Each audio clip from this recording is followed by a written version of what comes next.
ঢাকা উত্তর সিটির ৫৪টি ওয়ার্ডেই ধাপে ধাপে কমিউনিটি ক্লিনিক গড়ে তোলার ঘোষণা দিয়েছেন মেয়র আতিকুল ইসলাম। রাজধানীর উত্তরনগর ভবনে বাদ পড়া শিশুদের টিকাদান কর্মসূচির সফল বাস্তবায়ন উপলক্ষে এক অনুষ্ঠানে এই কথা বলেন তিনি। জানান, এই প্রকল্পের মাধ্যমে ২০২৩ সালে ৭৯,৫৩২ শিশু ও ২০২৪ সালে ৩৯,৫৯১ শিশুকে টিকা দেওয়া হয়েছে। ভাসমান ও সুবিধাবঞ্চিত জনগোষ্ঠীর স্বাস্থ্য ঝুঁকি কমাতে এই টিকা কর্মসূচি পালন করছে ডিএনসিসি।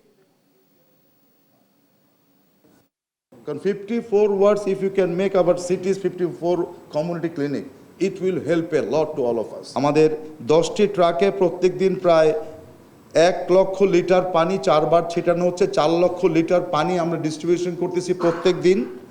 স্প্রে ক্যানন থেকে আমরা প্রায় 30,000 লিটার আমরা mist, we are creating the artificial mist and we are spraying for cooling our some areas. গতকাল থেকে I am distributing the umbrella. 35,000 umbrella I am distributing to my city's rickshaw puller.